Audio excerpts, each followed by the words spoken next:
Check. Hello. Should this be like right here? You just pull it. Yeah. Okay. You good? Mm-hmm. Okay. Are you good? I'm great. All right. I'm still trying to sober up though. All right. You see how thick this is? I do. So I have a lot of questions to ask you. I've known of you since 2017-ish. Mm-hmm. Maybe it was before I moved to Atlanta, maybe 16-ish. So I've known you for some time. Almost 10 years. Yeah, we've been around That's crazy. each other in a lot of ways. But to the people out there that don't know who I'm talking to, don't know who you are, they're gonna learn a lot bit more about you. Okay. But we're gonna start with the basics. I like to start with the basics. Okay. Easy But before we peasy. get into that, do you swear to tell the whole truth and nothing but the truth, as you sit here on West? I do. So, yeah. Okay. I All right. do. What is your real name? Andre. Andre. Malachi Lavene Lewis. So Lavene is in your real name. Yes. Okay. Yes. I like that name. Yes, and it's funny the way I came up with Malachi Lavene. Well, I'm sorry, not the way I came up with it, but I used it at first when I was just modeling, taking pictures, Okay. and because I thought it was more my artistic sounding Malachi Lavene versus Andre Lavene. So Okay. I was taking it very, very serious. I was trying to get like some really good endorsements. I was trying to be like on the commercials for Old Navy and shit. Okay.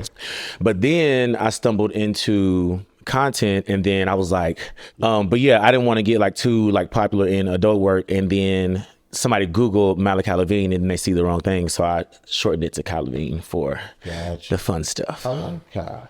Thank you. Yes, it's sexy. Yes. Where are you from? I'm from Nashville, Tennessee. Nashville, born and raised. Do you still live there? Born and raised. Yep. Okay, so why That's on my are you roots. still there? Why don't you move anywhere else? What's up? Well, my main reason is because I have a 13-year-old daughter. And that's where all of my family is anyway. So I didn't start doing content until I was 26 years old. So I was already kind of a little more established in where I was in my life and where I wanted it to go. So one of the first things I did when I started making good money is I got me a house in Nashville. And that's kind of like my roots. You know, I always know I can go home and be centered. And like I said, my family's within arm's reach, and my daughter can grow up with her family. So. Okay. What is your family dynamic? Do you have a mom, father, siblings? Yeah, both my parents are still alive. They live in Nashville. I have 3 siblings that all live in Nashville. Nephews, the whole shebang, cousins, little cousins, aunties, grannies, everything. Cookouts be a ball. So it's wholesome there. You know, a lot of times, especially with what I do, it's really fast paced. So it's always just for me good to go home and just get that down home, just in the house feeling. Because trust me, it can go fast if you let it. Okay. What was Kai like as a kid? And as a kid, were you called Malachi, Kai, Dre, Andre? I was called Dre or Andre growing up. Okay. But I don't know. I was cool. I was actually always smarter. I was always really academic. So my dad always wanted to push me in sports. But so I said it to say I tried all of the sports, but I really gravitated towards track, and I was in the marching band in high school. But besides that, I was kind of just more into the academics of school. So I graduated high school at 17. I started college at 17. I got full ride to Tennessee State University. So I was always very driven with my academics. I knew I was going to be somebody, you know. And then in comes adult content, and all that go out the window, right? Were you popular in high school? Were you a lady? I was known. I ain't gonna say. No, I ain't gonna say I was a ladies' man. I had my few girlfriends or whatever, but I feel like I was more known than popular. Like I wasn't the person everybody kind of wanted to hang around, but like I said, I was born and raised there. All of my cousins went there, so I was a neutral guy. I had my group of friends, and it was cool. Okay. When did the attraction to the same sex come about? When? Yeah. Do you have a coming out story? Yeah, I guess. Cause it depends on who you come out to, but then again, I guess no. But I started having same-sex attraction at 25 years old. Okay. And I was, I guess you could say, bi-curious for a year. And then at 26, I was really like, I want to do something real bad. So I sat down and had the conversation with the mother of my daughter. And I guess that would be me coming out, because besides her and my parents and my siblings, everybody else just kind of found out as my life progressed. So they happened to see me at a gay club all of a sudden, and then they start having, you know, hearing rumors or whatever, or see me talking to somebody that I normally wouldn't talk to, and they're like, oh. So, I mean, I didn't care how they found out about it, but I just wanted to make sure that the main people in my life that I knew it would affect the most, I wanted to make sure they heard it from me before I actually did anything.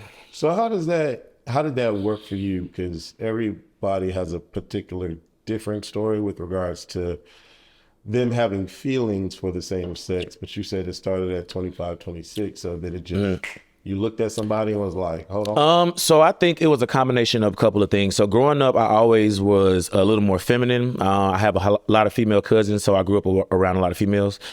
And I was always called gay or teased for being gay. And I think just the stubbornness in me pushed that side away so much that I really wasn't attracted to guys. I never had any type of thoughts or anything. Mainly because, like I said, I think that I was so trying to go against the grain that I completely took it out of my mind. But I started experimenting with, I had a friend who we used to have relations with a female together. And that I think that was my first time really seeing a man in person excited. And I don't know, it started to spark my curiosity. So over time, we were really good at it. So over time, we just did it like more often and more often. And at first, it was just like some, just through the boxes type stuff. And then we just got comfortable with each other to where, it was just all free and walking around a room at the same time. So that's what sparked the curiosity. And then over a year, I stumbled into the adult content and watching it, I guess I'll say. And then, of course, that just didn't make it worse.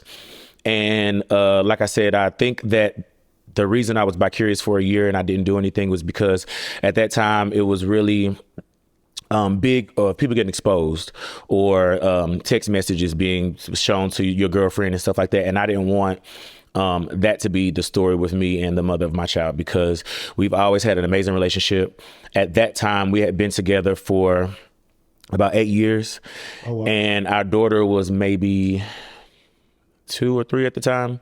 So I knew it would affect her greatly. Not even just me being attracted to the same sex, but me, potentially leaving the relationship and her having to see this type of thing. So that was why I think I was curious for a year, because it was hard for me to wrap my mind around hurting somebody that I knew I loved. But it became to me, in a sense, like I'm putting her before I would put myself, because at the same time, I was doing a disservice to myself by not being true to who I really wanted to be, really for the sake of not wanting to hurt her feelings. Because I knew at the end of the day, I wasn't going to not be in her life anymore. She was always going to be family to me. And to be honest, wounds heal and people change and people grow. So I knew she wasn't going to die, but it was something that I had to really struggle with. And then, like I said, it just became, okay, I've been seeing this for this amount of time now. I kind of have had conversations with guys on Facebook or whatever, and it's like I kind of want to take the next step, but I wanted to make sure I did it the right way. So one day she was taking a shower and she got out, and I was like, sit down, I want to talk to you. And I told her that I was bi-curious, and she was like, you want to mess with a dude? And I was like, yeah. And then she was like, well, why don't you just go get it out of your system and don't tell nobody? And I was like, I feel like that would be wrong to you, because what if I like it? And then it's something that I start to do behind your back, thinking that it's something I'm just like, because people have experiences. Okay, we're going to have a threesome for our anniversary. Okay, well, you get a hall pass for whatever reason. But I had kind of knew at that point I was going to like it. So I knew that I had to be firm in saying, this is what I want to do. This is something that I really plan to do. And I want to make sure that we are in a good space moving forward, especially with, us living together, us having a daughter.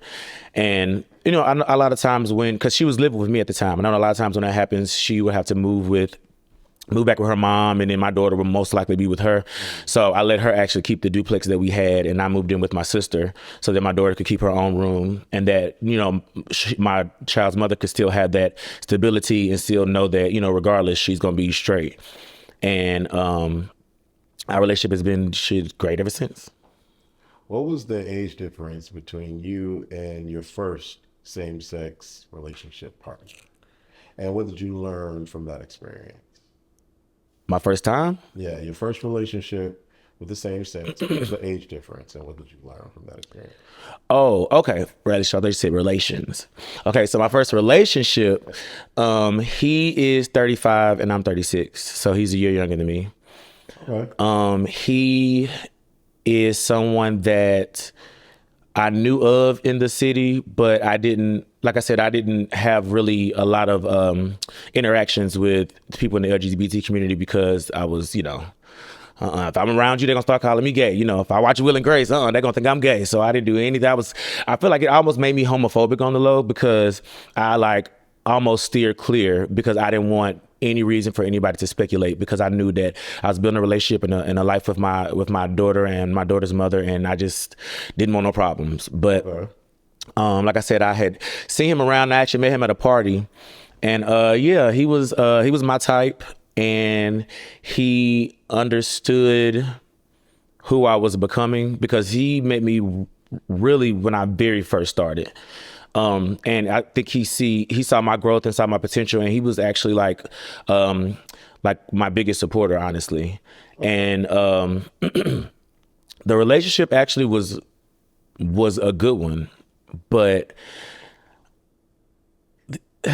with all good relationships, there are bad parts too. But I mean, we still love each other, so it's all good. So You never know. What did you learn from that experience? That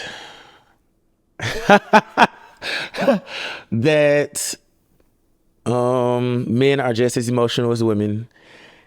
The difference is men can hit you. And sometimes it'll be a lot different than a relationship with a girl because it's almost like set in stone. Don't hit a girl. That type of situation will never come up or will never happen.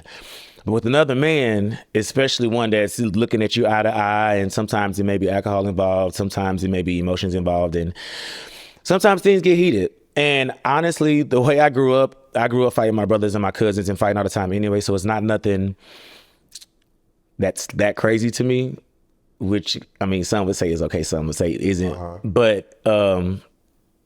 But yeah, sometimes it can go too far. And if it goes too far, sometimes you got to cut it off at the head at the first time so that it's not a bunch of times. And that was unfortunately one of the reasons our relationship ended. But since then we've talked and we have a great relationship too. Okay. Before becoming Khi Lavene, what was a regular day-to-day? So I was actually working at Bristol Americas. So once I graduated from Tennessee State University with an accounting degree, I started working at the corporate office for Bristol Tires. So I would get up. So I had a duplex. I had my own duplex, well, on my own apartment, I guess you could say. And I would get up, probably just smoke, go to work. I was an analyst, so I basically tracked different locations and where tires and stuff were being delivered to. Get off by 5 o'clock. I would go home. We had it perfectly set up, so all of my cousins and stuff lived in the same set of apartments. So some had jobs, some didn't, but we all kind of got off at the same time. So we just would meet up and drink, chill, figure out who's gonna cook the dinner for the day, and then go home with my baby mama and live my little life regular. Do it all again next day. Okay. So I said earlier that we met 2016, 2017, one of those years. And at the time, I was doing photography and videography for a particular company that will remain nameless because I don't really give about that company anymore. Oh no. And I remember having a conversation with the guy that owns the joint, and you were there, and he was asking me, what did I think about you? Do I think that you would be good? I remember you and I having that same kind of conversation.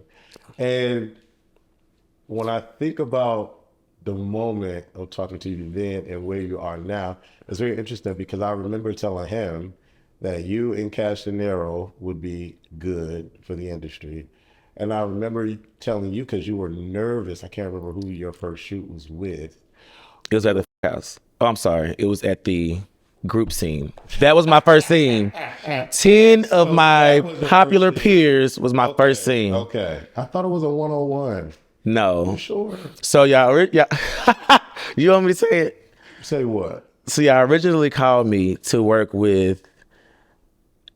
It was a 101. It was for me to work with Ali, but Ali was, his eyes did that thing, and I was like, I didn't want my first scene to be like the laughing stock, or somebody be like, oh, his first scene was with. I didn't know who he was like that in that capacity, so I turned that down. Okay. And then you called me back for the house, and then I did one with Dagger.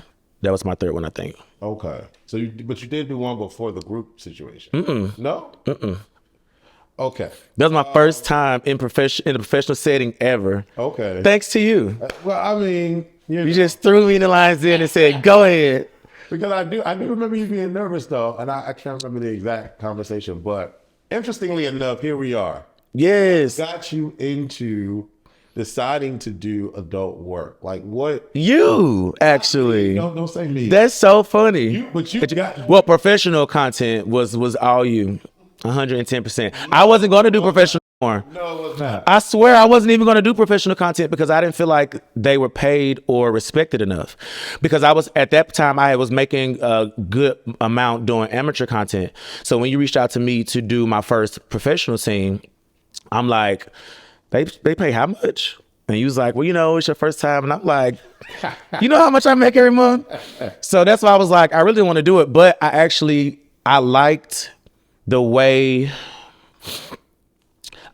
you handled me. You were very professional.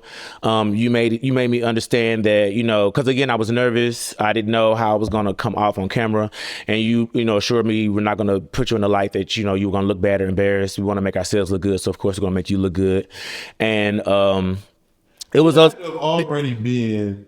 It was those conversations with you. It was the database of models. You saying I called you, I had to have been looking at something and they got your information. Yes, because I was on Tumblr and ConnectPal initially. So I started doing amateur content in August of 2016, and I started doing professional content September of 2017. That's when I met you. Okay, interesting. Okay. So 1 year of me trying to get it right on my own, I fell into your lap, and you must have liked what you saw. Hold on 1 second. He didn't fall into my lap, okay? And you know what's even better about it? Because I honestly think that they didn't even want me because I turned them down originally. And you fought for me. You and the other person, which I don't know if we're going to say their name, but you fought hard for me. And remember, it was me and it was Traps both first time. We were both the wild card. The wild card that does, yes. You know what's funny? I'm the only model out of those 10 that's still doing content. I don't know if that's good or bad. Trap-based content. Yeah. What does that mean? What does that mean? When I think about I don't know if he consistently does it like that for real anymore.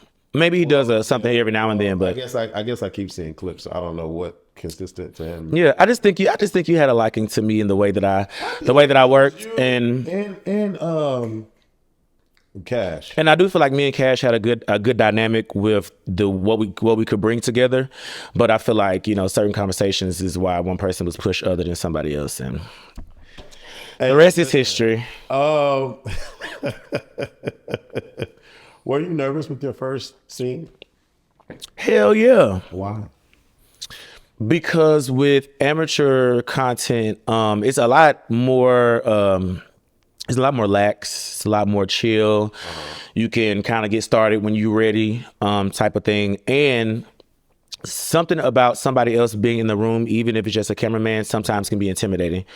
And unfortunately for me, when I first started doing content, I was only topping. So if Moby didn't work, what did I have to do? So it was like I was in my head about that. Like, if you don't do it, then my first scene, they said if a top doesn't finish or if a bottom has an accident, they take half of our money. And whilst that has never happened, I've never seen that happen. That is what was told. I remember that from my very first scene. They said, we take half your money if you can't perform. And I'm like, oh shit, that'd make it even worse. So I was nervous about that, about being up, about how I was going to stand up to the other people that I had been looking up to for this entire 2 years that I had been, in this community now. Because for the year that I was bi-curious, those were the guys that I was watching. And then the years that I was doing amateur content, they weren't. When I started doing amateur content, the professional guys didn't like the amateur guys because, they felt like they were legends and, they're known, and who you think you are coming and trying to get booked and stuff like that. So I kind of, again, me being stubborn, it's a big F y'all then. I don't want to do a professional scene because respectfully, was making more money than them even before I ever did my first professional scene. So it was like, I get that y'all feel like because y'all have seniority that y'all, are a little more known. That's okay. But at the same time, understand the business of it and that y'all really lose it if y'all use y'all head. And now look, everybody got an OF.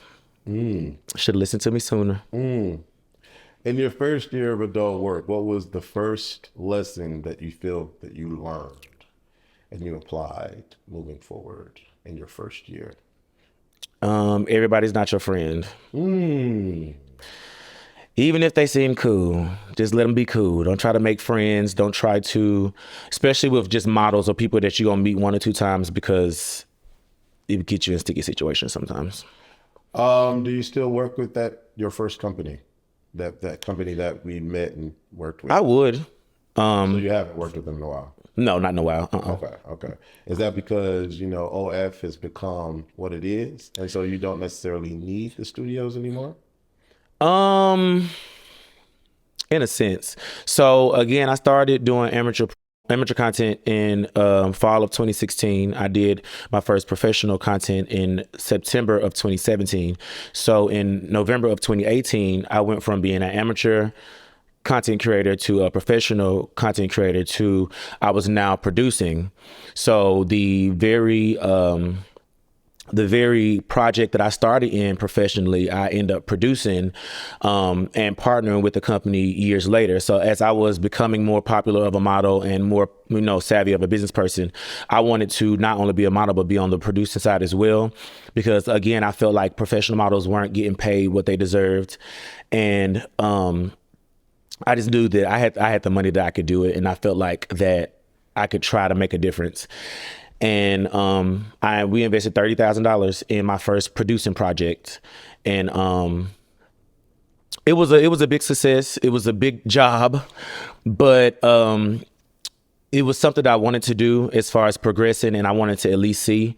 And I learned a lot of things as far as investing, residuals, partnerships, and things of that nature.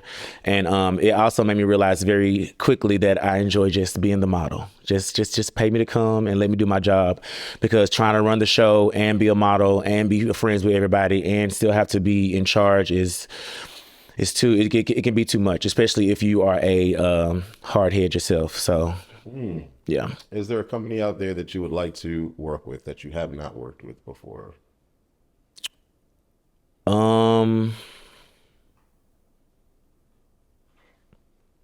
I guess I could say I wouldn't mind working with Tim Tails. That's a big company that I know has been a launch pad for a lot of content creators, especially content creators of color. And I like their aesthetic as well. Another one, I think that's kind of the same thing, but blacked.com, they have like a gay side. I didn't know they had a gay. Blacked.com. Okay, scratch that. Maybe it's mistaken. Okay. So yes, Tim Tails would be who I want to work with. Okay. How did you meet Zaddy Corvinus? And what is it about him that keeps y'all tight? Describe the dynamic. Okay. That's actually funny. That's my boy. I actually met Corvinus when he was Dallas. He was actually a dancer. So like a go-go dancer or a stripper? Yeah. Okay. I don't think those are the same. Are those the same thing? Yeah, no. Keeps on the clothes. Yeah, I think he did both. He did on clothes and off clothes too. Okay. And that's actually where I met Chino Black as well. But so at the time, I had noticed that. So when I was working with this company that we were talking about, one of the comments that was made to me at my very first project that we were talking about, they said that I would never get booked as much as my light-skinned counterpart because of what he brings as far as being light-skinned. And I didn't let him know that I ain't gonna say offended me, but I didn't let him know that I accepted the challenge until later on, because I wanted to show that it's not about color, it's about what you bring to the table. And what's messed up is the person who said it to me is darker than me. So I just was like, I felt like innately I had something to prove because I was a new guy in the game. We were both new in the game, and I could already tell who was gonna get a leg up. So I was like, you know what? I'm gonna become the most booked content creator that's in my field. And that's what I did. Every single Pride I was booked. Every single weekend I was flowing out somewhere else. And that's actually how I met Dallas, because Dallas and Chino were dancers at the time. I don't even think they were doing content yet.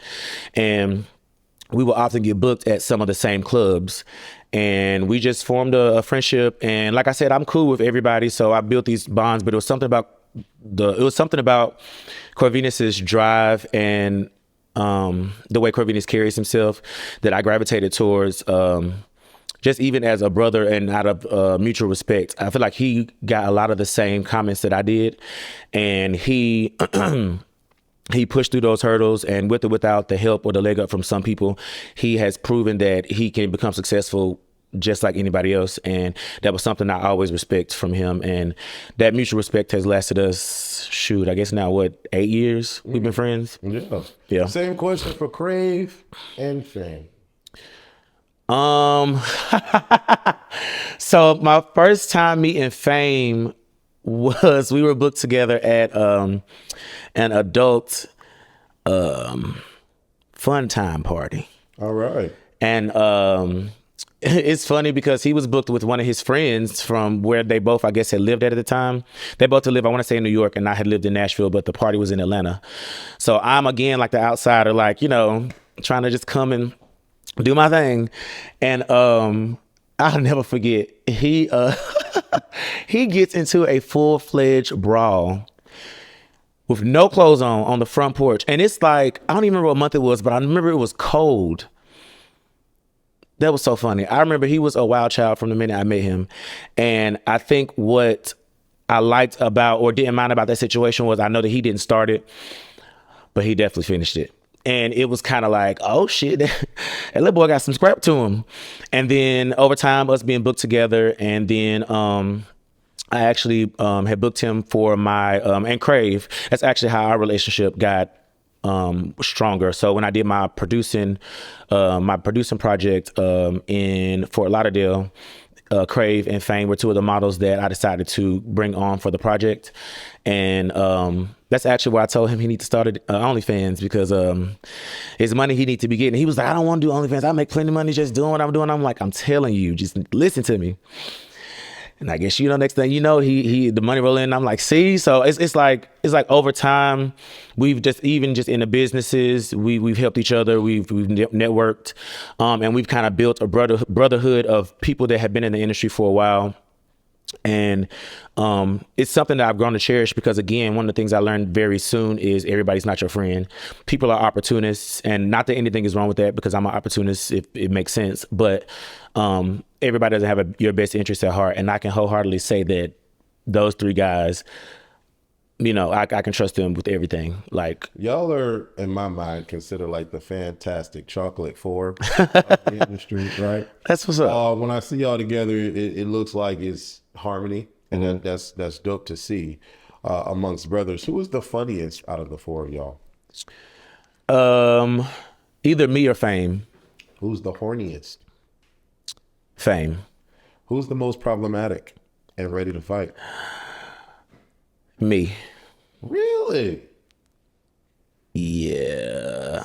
Describe. Fame is a very close second, followed by Corvinus. Crave is more of a lover, not a fighter. He'll get down if he need to, but he'll definitely try to digress it. Us three, it can go however I want it to go.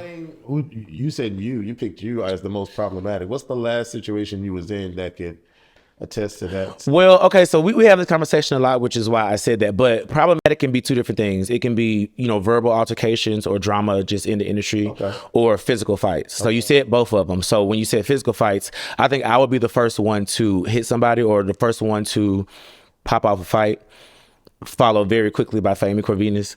But I think if it's like Twitter drama or quick to respond, is me and Corvinus. Our mouths are just me and Corvinus' mouths are very similar.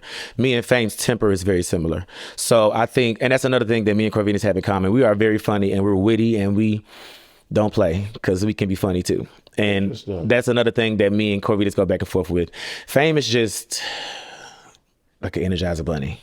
Just bouncing off the walls. I can't see you fighting. I don't know that side. Really? Well, that's good. I'm glad. I do not know that side. Ooh, Okay. I got some stories, child, but Tell us about your favorite moment with the four of you. Where were you and why was it special? Gosh, there's so many. It would have to be the year we went to Latino Oasis together. Because we went to so many trips together, from birthday parties to just bookings and stuff like that. But Latino, we were coordinated with our colors. I feel like that's what we solidified, being like the Four Horsemen for real, because we were consistent. We all are powerhouses in our own right, and we all are similar, but we're also different. Even with what we bring to the table when it comes to content. So we did a lot more bonding, talking, pouring into each other as far as business tactics and just different ways that we can be better in the coming years. And that's a trip that I'll never forget, because there's nothing more than an educated conversation. And a lot of times we have the nasty talks or the who we mess with talks, but it's not as often that you really sit down and you really talk to a grown man about grown man responsibilities and things that we really have to go through. And I like that. Who's the best kisser? Fame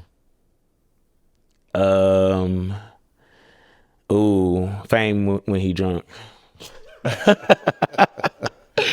Which one can you call no matter what time it is? Corvinus. Okay. Hands down. He's the person I will call if I'm in a bind legally. He's the person I call if I'm in the hospital. Like, that's my brother. That's the person that, honestly, out the four, who I talk to the most and that I am closest to, even though we all are brothers, but you have your faves. But yeah, me and Corvinus is we like them. Through the years, as you begin to get more popular and more popular and more popular, what was that one check amount that looked you in your eyes and you was like, God damn?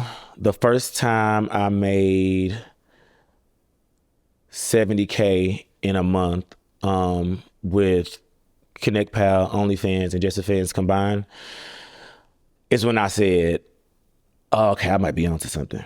All right. And it was a progression, but I was kind of pushing to see like what's the most I can make in a month, because I had saw other content creators of different races and they were saying astronomical numbers, and I'm just like, yeah, right. Like, they're making good money, but they're just talking. But no, something about around COVID time, I don't know if people would, since they couldn't go outside and they was on lockdown, they were just in the house enjoying themselves, but my income like tripled in that time span, and it just amazed me, the potential that you can make. Like I said, I have a bachelor's in accounting and a master's in business administration. So the entire time I am making my money, I'm making sure I'm making the right decisions with the money so that I have longevity, because I understand this doesn't last forever. But it just amazed me. Like, I don't know nobody who make that much. Like, so I feel like that was the aha moment for me. That made me want to push even harder. And I think around that time is when I was talking to Corvinus, and he was making good money too. And we was like, man, we got this. If only we lock in, stay consistent, do what we got to do, we can't lose. And we winning. Is the OF money consistent? Because some people have to do escorting, some people have to do other side gigs to make ends meet. Is it consistent, or has it been consistent for you? No, it's just like, I feel like any other I feel like tip-based job or subscription-based. It depends on the season. It depends on the content that you're putting out right then, and most importantly, it depends on your consistency.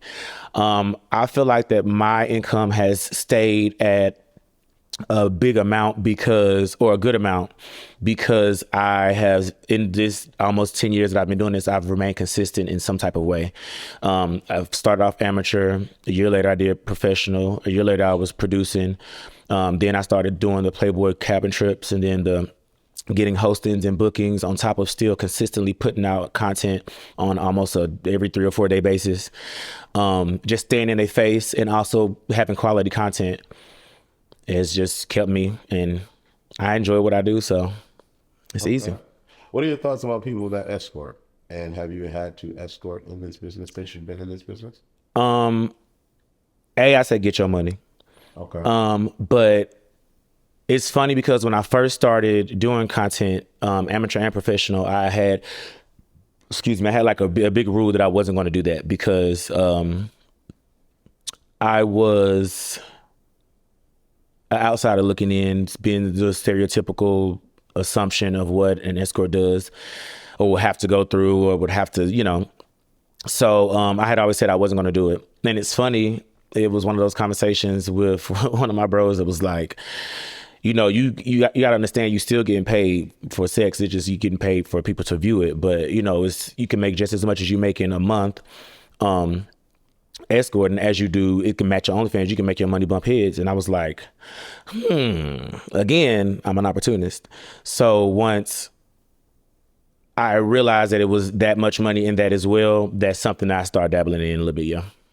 Do you think you have to have a certain level of respect to be in the adult work arena, or do you think you could just do it for money? And that What do you mean have a certain level of respect? Well, even today, a lot of individuals, even though, adult work is legal, they look down on it. They downplay it, and so from that regard, they don't respect it. Yeah. They'll watch it and yak off to it, but they don't respect it. If you be like, oh, I do this or I do that, they're like, really? You don't want a regular job? Yeah. So for people that decide to hop on the money train per se and hop into the business, do you think it's important that you at least respect the business, or can you just simply do it for money? No, I don't think you have to respect the business, because 9 times out of 10, a lot of people don't have to respect where they work. As long as you do your job, it doesn't matter. I feel like there is a big difference in doing it as a side hustle, getting some quick money, and taking it seriously and trying to make it your career. And I understood very early on that I didn't just want to do this as a side hustle while I had another job, or while I'm still struggling, because I understand the perception against adult content. So I need to make it make sense for me. I need to eventually make it make sense for my daughter, who's going to grow up and finally eventually figure out what I do. It can't be for nothing. So again, I knew very early on that I'm going to make this my career. I know it's not a retirement fund, so I'm going to set up a retirement account with my bank. I know that I'm not going to have as many residuals, so I make sure I invest my money in different ways so that I, completely separate from adult content, so that if I ever do have to stop, I have these other avenues of income that are kind of lax, to where I'm not overly working when I feel like I can just chill all of a sudden. So no, I don't think you have to have a level of respect. I do feel like that you need to take it seriously if you want to make some real money, but you just need a couple $100. Anybody can pull it out and get on camera. Got you. Are there absolutely no feelings involved with adult work? Are the moans, the kissing, and the things that people do in film just all work, no feelings? What's funny about that is, yes and no. When I first started in an amateur porn, I wasn't gonna say it was feelings, but it was more authentic. I feel like I knew early on that I wanted to make it a career, but the people who I was probably working with when I first started ConnectPal and I was uploading on Tumblr and stuff, a lot of them were probably just doing it for a side hustle or doing it for a little year or whatever. But in the midst of that, I'm still trying to put out quality content and stuff like that. So, damn, I just lost my train of thought. What was the question? How real Oh, and the feelings involved. so with the amateur content, it was easier because you actually have people you build friendships with, or so I thought. So you spend more time with them. They go to the club with you. You cooking Sunday dinner, and it's more natural. So I might smoke or something, and then in the midst of everything naturally going, you just cut the camera on and the video is more authentic. So in those times, the moans were more real, the kissing, the emotions, because you start to like on people when you start being around them more. Or in my case, I had a lot of people who were attracted to me in that way. And it was easier for me to fall into that daddy role and have other content creators that may be a little less seasoned than me, but still, and still want to make some good content. Come on over here and let's get to work. And in the midst of that, they fall in love with what I do and how I do it, and then those feelings on their end is real as well. Now, when I transition into more so professional, only working with professional content creators, no. It's a lot more transactional. It's a lot more, okay, we meet up at this time. What time are you ready to go? Okay, lights. Everybody got ring lights now. Everybody got microphones and, all these different angles. Like at first, it was just a lot more, okay, just set the phone up on a dresser and what happens. Now it's everybody cares about the lighting and I think that's what was very nerve-wracking about professional content for me, because it's the light right here, you can feel the heat of the light on your butt, and then it's a person right there saying, okay, you up yet? Okay, no, we need 30 seconds. And you like, 30 seconds, good Lord, hold on. And then 30 seconds, you're like, you ready? And it's just a lot more nerve-wracking when it seems so much more professional. But at the same time, after so long, you learn it makes more sense to only work with the professional people, because with the amateur and the emotions and the real feelings, drama and feelings and all that stuff could come into play. And then now they want you to take videos down. Now they jealous because you did some over here, and now they're threatening to get your page taken. And it turns into so it's a lot less of a headache if you really want to take it seriously, to only work with other people that want to take it seriously. So what collab this year, do you feel was more real with feelings and less work? Call them out.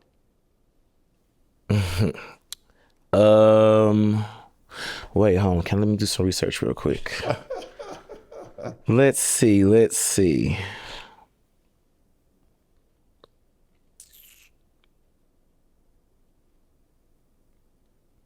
No.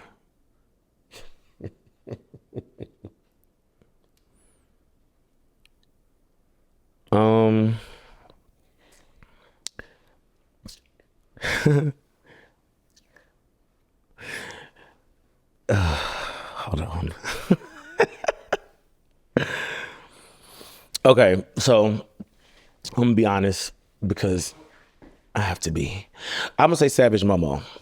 Okay. Because he is like the epitome of my type, like just everything. So in the time, like the week or two that we were working together, we were like, he was at my house or I was where he was staying at, and we like, it was vibing. It was vibing. It was a vibe. Yes, that's the brother you had on the train. Yeah. Yep. Yes, that's the infamous train video. Yeah. Well, yes. Very interesting video. You came into the industry as a top, then you shifted gears and started to verse. Okay. Is that what I did? What made you shift? What made you start to verse? Where did that come from? Did someone call you and be like, yo, if you want to make X amount of money, you need to start opening that booty up? I'm sick of that. So it was a combination of things. First, it was, by then I had been doing content for about, I want to say 5 or 6 years, and I hadn't done any verse content or bottom yet. I don't even think I had seriously gotten, eaten back there yet. So it was uncharted territory for my fan base, and my fan base was like salivating at the mouth. Like in my inbox on OnlyFans and Twitter were like, when are you gonna do bottom and saying you really should do one? Oh my God, it'll break the internet. But I always had my own premise on tops, verse, and bottoms in the industry and where they stand and how they're respected. So I wanted to make sure that my brand, my name, and what I've built was still maintained in the midst of me doing that. So it was a lot for me to think about.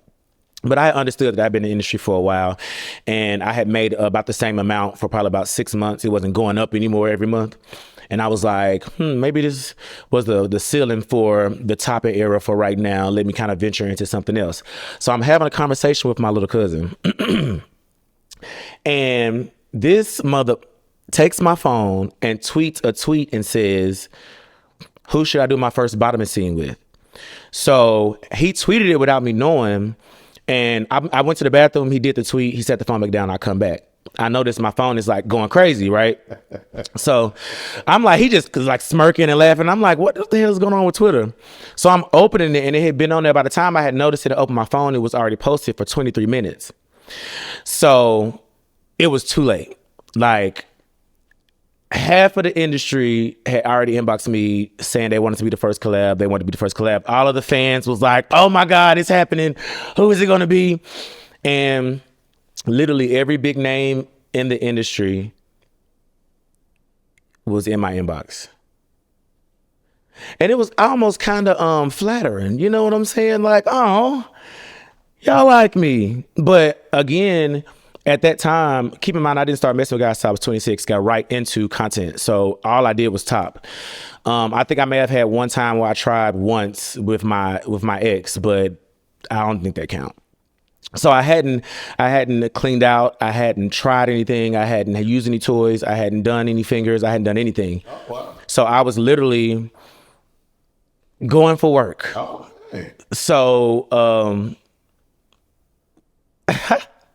the inboxes and stuff started to, like I said, become flattering or whatever.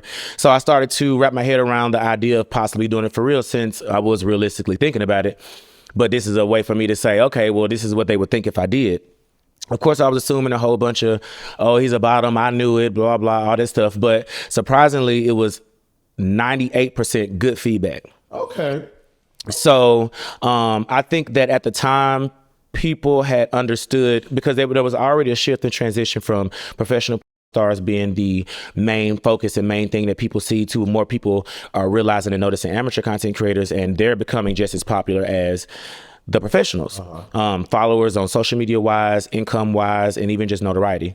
So I want to feel like I built my brand up enough to where it kind of sustained, and they respected the decision because they knew that, you know, it's a part of the content world. What I didn't know is most tops really be bottoming off camera, like in their real life. I didn't know that. Like I'm telling you, I was so green when I first got into this. I didn't know so much, or I believed everybody. Like I took everything for face value. So like I said, when I first got in, like everybody ain't your friend, people be lying. So many of these people done told me they was tops, and oh, I'm a top, and I'm the baby. Listen, you cut that camera off, but I didn't know that. I didn't have many like real personal relationships with people that were strict tops, and the people I was close with, like Corvinus and Crave, were verse. So they, you know, had their own kind of conversation with it. So I was just like, okay, how we gonna do? And I never forget too, because Corvinus was like, brother, you should let me be your first verse scene. And he was like, bitch, I know it's gonna take off. We need to just do it. And I was like, okay. But again, I had everybody in my inbox. So it was like, eeny, meeny, miny, mo, whose thing I want to let go. So the reason that the reason that I chose to go with Raheem Shabazz, which was my first bottoming scene, was because he presented the best business proposal, and B, he was the most popular content creator, honestly, black or white at that time. And it made sense. You know, I was like, you know what? That was the DM I was waiting on, because you name them, all of them. So the proposal was, I would get 2 weeks. I would get rights to the video for 2 weeks. I was saying I could post it on my page first. He was going to have a videographer, and that he was going to get me to LA and take care of me and stuff. So I'm just like, this is like, you know, different. You feel me? Like, oh, you going to let me post it first? Now, granted, it was my first bottoming scene, but I just, you know, in my time, it was always kind of, we drop it at the same time. So that I knew business wise made sense. And I knew that Raheem having the name that he has wouldn't do anything but put that many more eyes on me. And I knew that I had worked with most of the people in this area, in Atlanta or in the Miami, the urban area. I had kind of worked with him at least twice by now. And me working with Raheem will open up doors to other models in the LA area or, over there on that side. So it was, again, I'm an opportunist. So all of it made sense. If things were clicking, things were working. And then it's funny because I 2 weeks before, I'm practicing, cleaning out and stuff. I'm like, how do I do this? So my friend ended up telling me to get this little shower attachment off Amazon.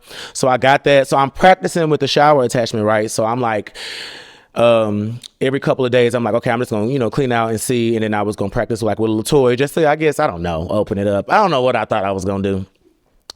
So ended up getting to LA and I had never used the actual fleet before because, I think I'm big dog. I went and got me the shower attachment. But I left the shower attachment at home. So when I get there, it was me, it was Raheem, and it was Leon Red. And I was just like, I don't know how I'm gonna clean out. So Leon had to literally teach me how to clean out that day, before I did the shoes. So literally it was all brand new to me. But the good thing about Raheem is he isn't one of those blow your back out type of stars. He is a little more sensual. He takes his time. So I wasn't worried about him ripping me a new one, but he is also blessed. So I wanted to make sure that above all, I didn't have any accidents because my first scene can't be a Picasso scene. That just cannot happen. So Leon Red actually gave me a crash course on what to do with the fleet. And then Raheem just told me, don't be nervous. I know it's your first time. He was like, I'm going to take my time. I'm going to go slow. And the rest was history, I guess you'll say. What are your thoughts about tops turning verse? I think that is so funny. Feeling like that there are no tops left in the industry. Talk to us about the top and bottom dynamic. I think, first of all, people who feel like that need to get out of La La Land. These people who y'all think are tops are not tops because y'all seen them on a couple of videos topping. These people. Pause real quick. I do want to add that one thing that I discovered when I was working in the industry with these companies is that I say about 55-60% of the men that we see doing this stuff, they give the real machismo, real masculine, da-da-da. But then when you see them on set, it be hand flinging, snapping, girl, bitch, all this kind of I'm trying to tell you. Very interesting. So when you said that the tops don't really be tops, I just immediately thought of the mass presenting not really being mass. Because I learned that very, very early on at my very first project. Yeah. Because what's funny is it was a rule that we wasn't supposed to do have sex or nothing before our scene. Allegedly. But boy, about 4 or 5 of them, I thought they were strict tops because we have seen them in that capacity. But boy, was I surprised. So I feel like what people need to understand is I understand that y'all have a fantasy or a preference, but y'all have to be realistic. We're all humans and we all have the same pleasure points that you do. So I don't feel like it's right to bash anybody for wanting to be pleased. And honestly, I think that when you have your more masculine men willing to do it, it makes it hotter. And now I want to go to that statement because I'm glad that you said that after I told my first time bottoming scene, because I felt like that was another thing I wanted to fight the stigma of people going crazy when the top decides to bottom. But again, what I learned was when we did the video, I got 98% positive content.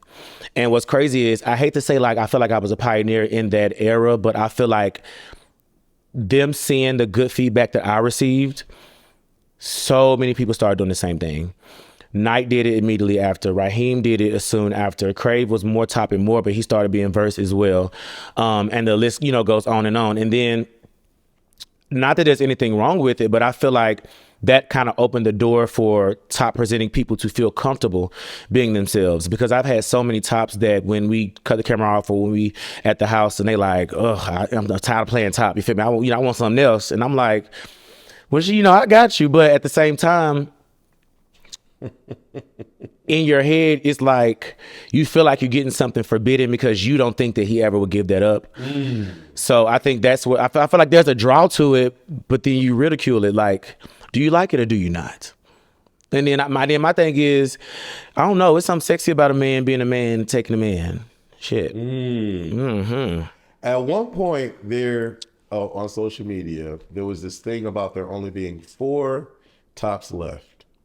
Raheem, Max Connor, Kept Secret, and Fat Rabbit, right? Raheem is no longer in that top crew. That was after me. Huh? That was after me. Max Connor is no longer in that top crew. It seems like we only have Kept Secret and Fat Rabbit.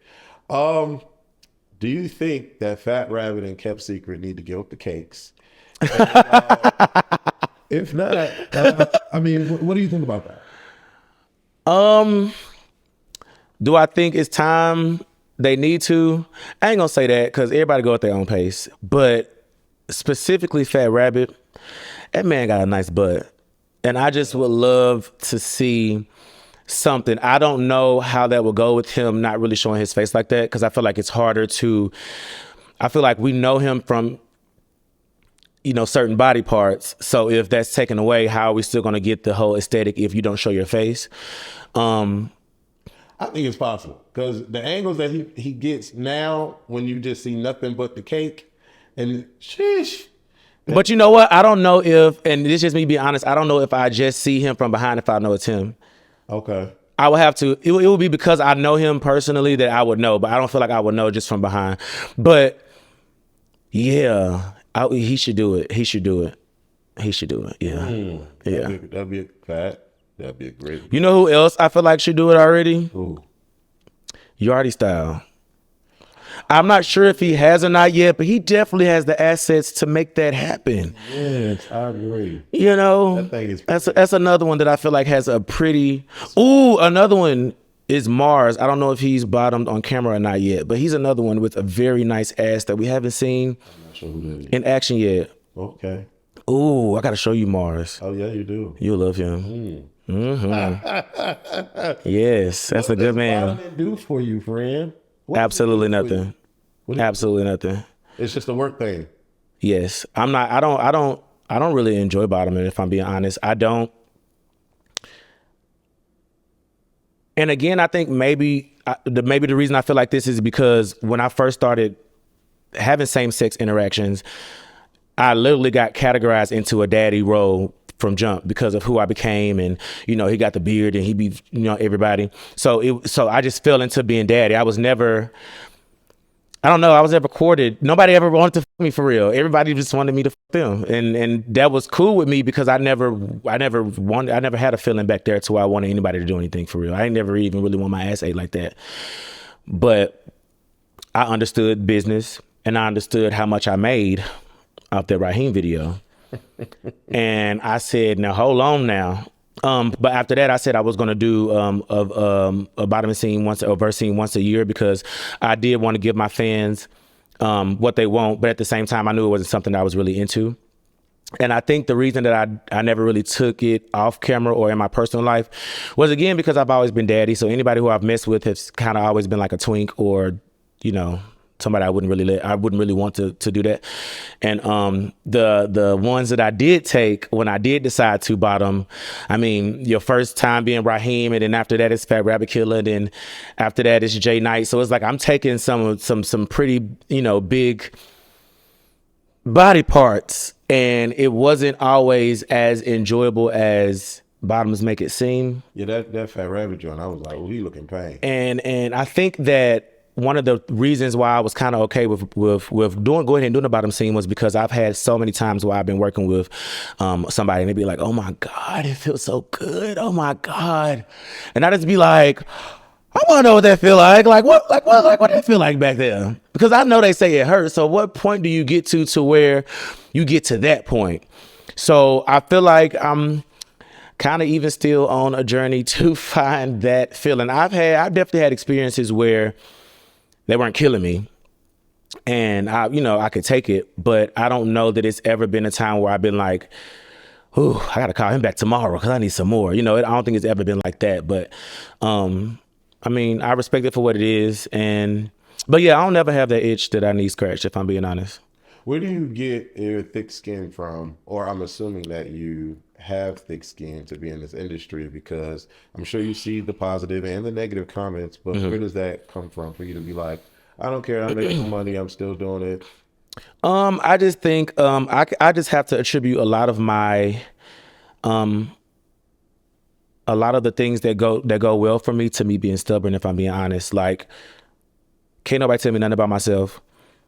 Can't nobody like I'm so stubborn. Like, can't nobody change my mind but me. Like, once my mind is made up, it's made up. And I'm very driven. I know I'm very smart, and I know that if I put my mind to something, or it can make sense in my head, I can make it make sense. And with any business that I'm in, those were the kind of aspects that I would put into it. And once I realized that, I went 4 years. I went 4 years in undergrad, and I went 2 years in grad school, and I was going to pay thousands of dollars to study and sit for the CPA exam to become a certified public accountant, because that was my actual goal, was to become a certified public accountant. And I make more than your average certified public accountant does now. And I guarantee that a CPA is way more stressed out and does a lot more work than I do. And that is not to say that, you know, one job is more important than the other, but I've always been a firm believer on working smarter, not harder. And I don't believe in going to work for the man and work a 9 to 5 and bust my ass until I'm 60 to prove to the world that I have a real job. I pay over $20,000 a year in taxes. You're not going to tell me that I don't have a real job. So again, I know I'm smarter than a lot of people, and a lot of comments that people make are just stubborn comments. I make more than most people's parents. So you can't tell me nothing when I can put your apartment in my house. You can't tell me nothing when you don't have a car that's paid off. You don't have a savings account with over $10,000 in it for your child. You can't tell me that I'm not making the best decisions for my life when my life is set up the way that it is. And it's not to say that I don't go through my ups and downs like anybody else, but I'm well off, and I feel like I got a good head on my shoulders. I got a good support system as well. My mom, my dad, my family respects and loves me. They understand who I am. They love who I am. I was going to ask you about that. What does your family think about that? Oh, okay. So we'll wait to that question. That's a very nice question. Yes. About this, and does your daughter know, what is your? So I'm like the celebrity family member in my family. Okay. So my family love me. I mean, they get perks with me. And again, it's not just sex work. I also was booked in damn near every city in the country. I booked at every single Pride in the country. I'm known by most gay people, most black gay men within a certain demographic. They know my name. So I went from working as an analyst at for corporate America to becoming a household name for something that I never even expected to happen. Like, I kind of stumbled into being good at this. You know, I just did what I thought I'd want to see, and people like to see it too. But taking that part out of it, I feel like from an aspect of my parents, I feel like they respect me more than anything. They may not like what I do, or like the attention that comes with it, because, you know, people send DMs or have you heard this? And I'm sure that they've heard rumors, or their friends have heard rumors. And if they have gay friends, their gay friends probably know me or whatever. So I'm sure it's not easy for them. But again, I've set myself up to where I've done it almost literally like a business. Every year I've elevated from doing professional to producing to investing in my own business to doing making lighters and selling calendars and doing promo and doing hosting. So they see the drive that I have. They see that it's more than just, oh, he's just having sex on camera. They see the business behind it, and they see the income that's with it. And I mean, ultimately, they didn't have no choice but to respect it. I mean, I'm a grown man that makes a good living, and I take care of my daughter. Okay, so we're gonna go in a row. So that's my parents. They respect me because they see that I'm a grown man making grown man decisions, and these aren't bad decisions. Okay. So, and everything's legal, and I pay my taxes and everything good. How was that conversation? I mean, was it a conversation, or was it they saw it and then you had to explain? So my mom, she knew I did pictures. Well, but they both knew I did Milan Christopher, both knew I modeled. I didn't tell them when I stumbled into adult content because that was on Tumblr. I figured they would never see it. And for an entire year, I was very good at keeping my nasty life and my personal life separate because nobody even knew about Tumblr for real except for the people that wanted to know. And I didn't have a Twitter yet. But the first video that went viral for me was me, Cash De Niro, and I want to say his best friend. Crap, I don't remember his name. I forget it too. He had the big butt. But we were we were sitting next to each other and we kissed each other. And the video went viral like on Facebook and Instagram and stuff like that. And that's when that side came into my world to where I'm like, oh shit, this is getting shared a lot. And people are commenting like crazy. So I called my mom and I was like, so you might see something today. She was like, what? And I was like, something I posted on the internet. She was like, I don't understand why y'all young people always got to post everything on the internet. What is it, a naked picture? Because she knew I did implied nudes. She knew I did those type of pictures, but she had no idea that I was doing any type of videos, especially having sex. So I was like, no, it's a video. And she was like, oh my gosh. So that was my way of easing into I do videos. I still don't think she knew that I did actual intercourse because that was just a video of me kissing two guys. But again, by the time I had to actually have that serious conversation, like, yeah, I really be getting down. I was already making six figures a year. I'd already had my house. I was already paying my mom's mortgage. I was already being a responsible adult. So, I mean, what can you say? So for my daughter, so that's my parents. So as far as my daughter, when I first started doing content, she was a toddler, 2 or 3 years old. Yeah. And the great thing about that was my daughter's mother worked a full-time job Monday through Friday and was off on weekends. And I, for all intents and purposes, only pretty much worked on the weekends. So I actually had my daughter 5 days a week from the age of 2 to maybe 11. I had her 5 days a week. If I happened to have a booking where they needed me on Friday, my mom would house sit and have my daughter. I would take her to school. I would pick her up. I was doing homework. I was doing the whole 9 yards. And on the weekends, I was being KHILAVENE. And I would fly back on Sunday nights. I had it like clockwork. I would fly back on Sunday nights, back to regular schedule with Trim. And then on the weekends, I'm partying, I'm booked, I'm going crazy. And that was a routine that I kind of fell into. And then it wasn't until she got older and her body started maturing, and those were certain conversations that she needed to have with her mother. And luckily for us, her mom ended up working at the school that she was going to for middle school. So we kind of switched to where she gets my daughter 5 days a week and I get my daughter 2 days a week. So I feel like I was there to have that closeness and that bonding with my daughter. She's always had her own room. She's always been spoiled princess. She's the only child.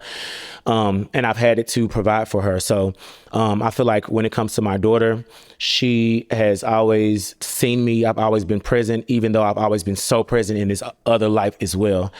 I did have to recently have a conversation with her about what I do, unfortunately. But she's 13 now. She's old enough to understand, and it was an accident. I wasn't ready, but again, she's mature enough to handle it. But no, it was my damn TikTok. So ever since I first started doing this, you got to put a bio, right? So I had like porn star, model, host, dad. I have all these accolades or whatever in my thing, and my daughter had never had a social media, so I had no reason to ever worry about that. So my daughter had a friend who, I guess when your phone's is close to somebody, it shows like people you may know. Okay. And my page came up as someone he may know. And when he clicked on the page, the first thing in the bio is porn star. And she was like, and like the next day, because they had stayed over for like a family day or whatever at the house. And so the next day they went home and she was like, so I have a question. I'm like, what? And she was like, so I was looking on your, so-and-so was looking at your TikTok, and why does it say is this right here on the thing? And I'm just like, oh God. So I very glazed over what I did to where she could understand, but also she didn't need too much detail. And just easy conversation. I feel like a lot of people would always ask, what are you gonna do when your daughter find out? Or, I've never really had that worry because I don't feel like, I don't come from a super religious family to where I would be shunned or anything like that. And I definitely don't think that my daughter would do that. So that was never my worry. So when we had the conversation, it was, we talked about, me being bisexual. We talked about LGBT and what it means. And all that good stuff. We had a really good conversation, actually. So, Good. yeah. Good. As far as my family and my friends, they just love me because they get all the perks. They get to go out of town with me and come to the section, meet Saucy Santana, all of the things that I get to do as being me being me, the things I'm invited to and stuff like that. So, I mean, everybody loves me. Okay. It's like any other job.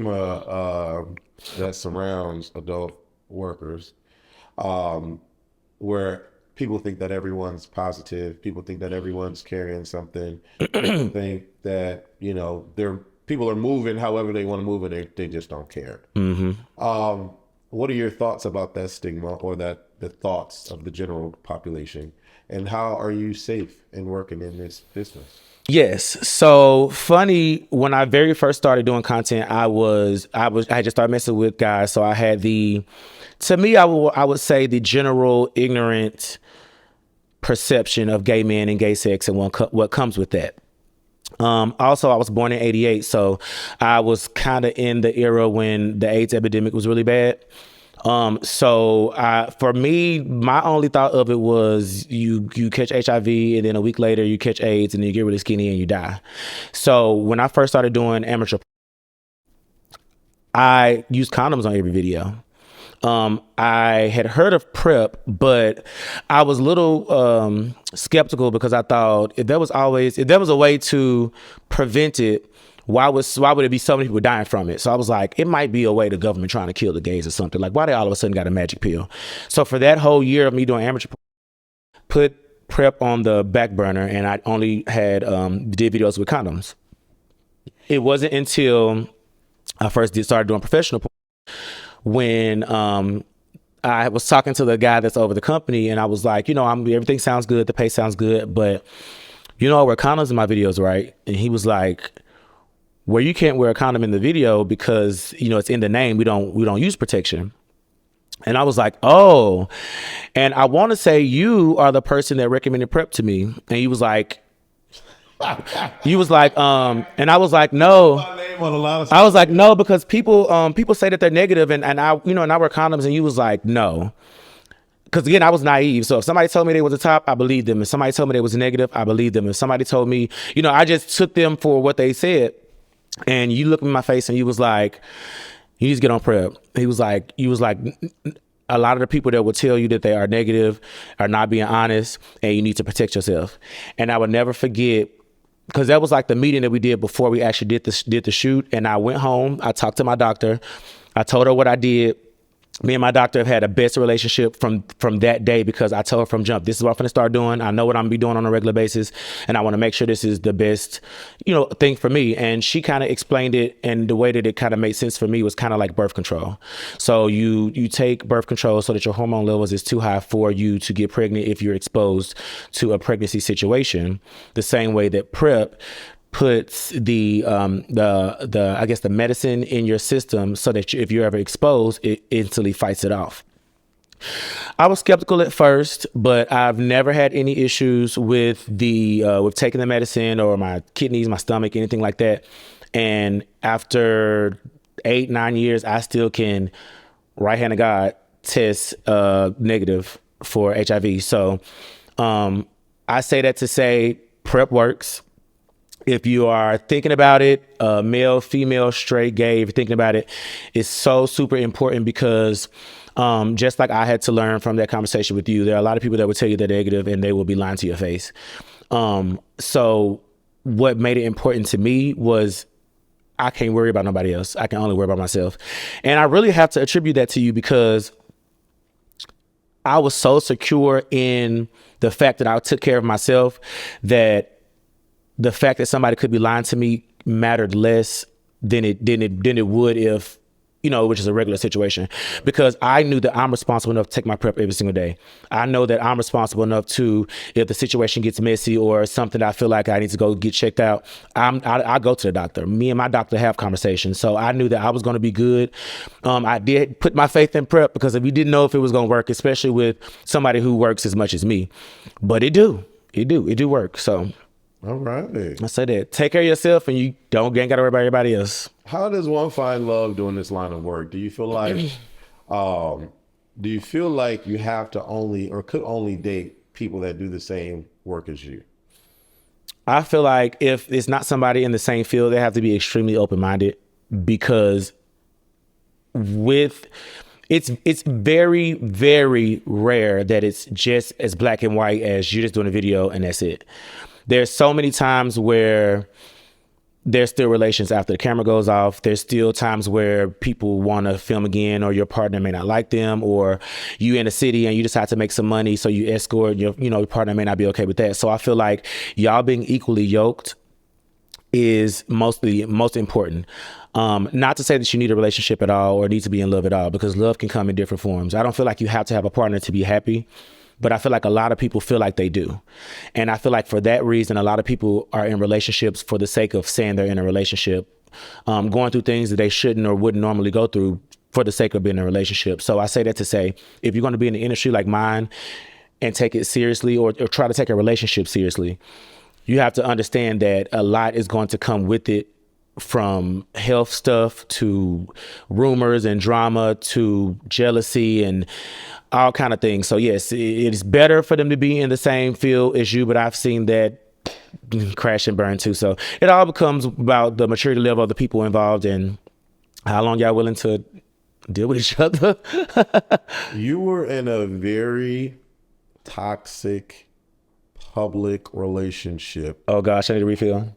If we can call it that. I don't know if you called it that, but how did you two meet? We're talking about Prince.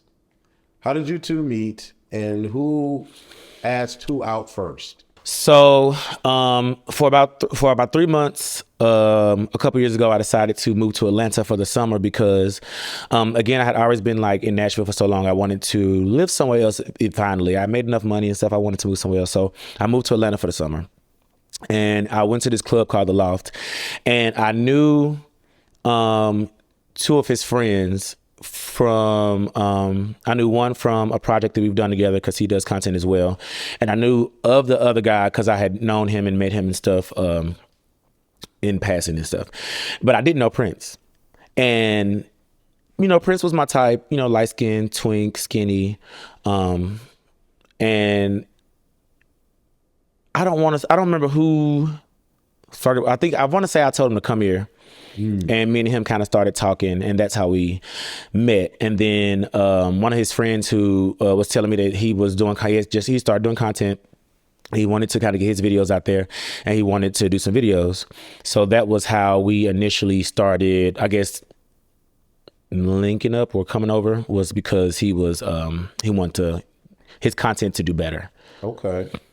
From my experience on social media, people kind of went after your neck because of the age gap that y'all have between y'all. Thoughts on the age dynamic, and do you think that is what led to y'all's public blowouts? The age difference.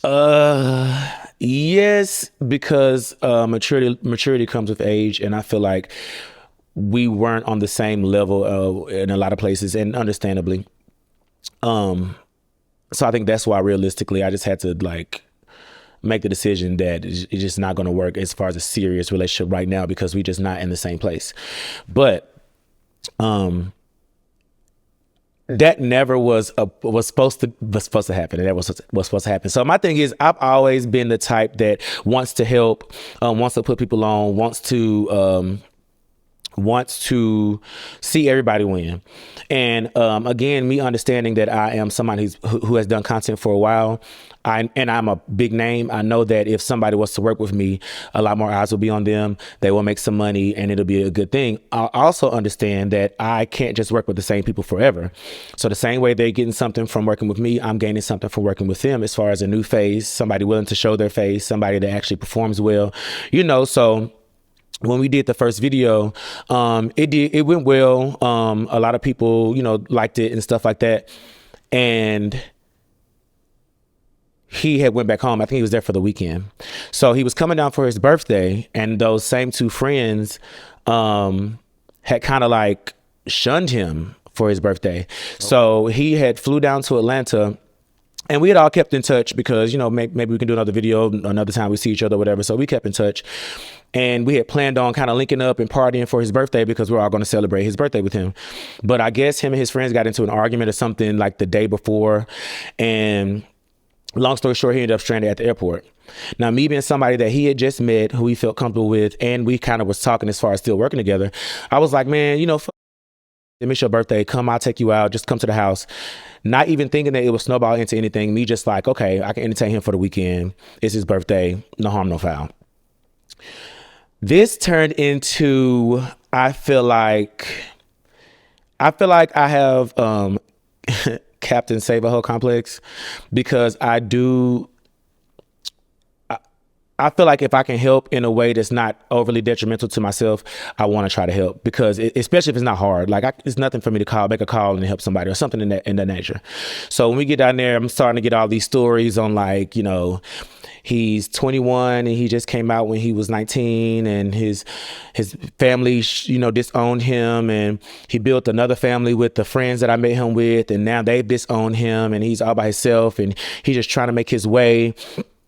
And, you know, he's just trying to, you know, become who he's supposed to be. He said he was in college, and that, you know, all the things. So one of the things that attracted me to him, that gave him a pass as far as, no, you too young for me to talk to, was the fact that he was in school. I had graduated college, and I understood that having that foothold gives you the mindset to do anything, really. You can apply that knowledge to anything. So I like that about him. On top of him being my type, on top of me feeling like, you know, oh, come on, I got you. You know, they saying, you know, they don't want to mess with you or whatever. Cool, we'll go out. So we went out, we had fun, and that turned into, he didn't have nowhere to go when he went back home, and he would miss me. He wants to come see me. So me kind of getting a soft spot for him, because I'm starting to hear the stories, and I'm starting to see, like, y'all really are mean to him. We were also on this app where we would all go live together, and it would be often days where they would just say some of the worst things about him and just wear him out. And then even at one point, after me and him did a video, one of the friends that introduced us told him to come over there and do a video with me, jumped on him after we did a video. So all these things are happening, and I'm kind of feeling bad for him. And I'm just like, I know that I can help you elevate more in content than them jumping on you can ever do. So just come visit me for a week or whatever. Let's get the business plan done. We can work on, you feel me, how we can do the content and stuff, and then we can go from there. That turned into 1 week, turned into a month, and don't get me wrong, we worked well together, because he understood what I did for a living. He did it for a living as well. So income wasn't really an issue, because he was making his money, I was making mine. He was like, you know, he cooked, he cleaned, you know, he worked. It was good Until it wasn't. until alcohol got involved.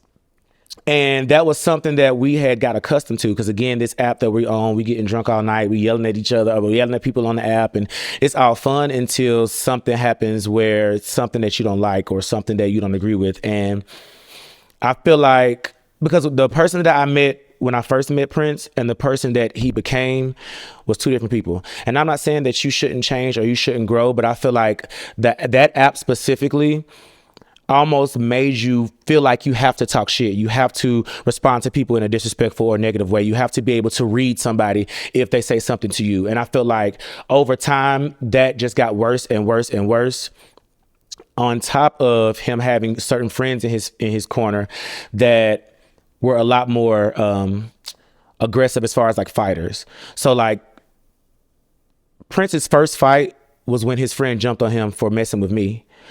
In the year that he was on the Bigo app, he had got to fight maybe 3 or 4 times. And I could see him changing into more of a hothead, somebody who drinks a lot more, somebody who now the way that you talking to your friends, I'm noticing you talking to your mom like that. And that was another big thing I didn't like. You know, at the end of the day, yeah, I don't have to have a relationship that's best, but I want you to respect her because you only get one mom. And him being younger and the way that they interact is just different than the way I interacted with my mom. So it was a lot of things I had started to notice that I'm like, all right. But by then I think that I had kind of stumbled into a I don't even want to say sugar daddy, but like a sugar daddy type of role, because I was in a space where I got him a duplex in Nashville. I furnished the duplex. Say what? So when he moved to Nashville and it became evident that he didn't really have anywhere to go, I knew that with our age difference, I didn't want to live with a guy anyway. I know me, and I also know that I want you to be the best prince you can be. Don't come down here and live under me. Don't come down here and just be my dude. Come down here and elevate. So the goal was always for him to get his own place, get a job, and stay in school. It wasn't until that time happened that I started to notice that some of his stories was inconsistent about, I'm asking to see grades and he's not showing me no grades. I'm asking to see the schedule and stuff. And I'm smart in the fifth grader, so I'm starting to pick up what he's putting down. And I'm like, are you really in school? And a whole place to live. I got a place to live. I furnished his apartment. It was in the name of his name. It was in his name.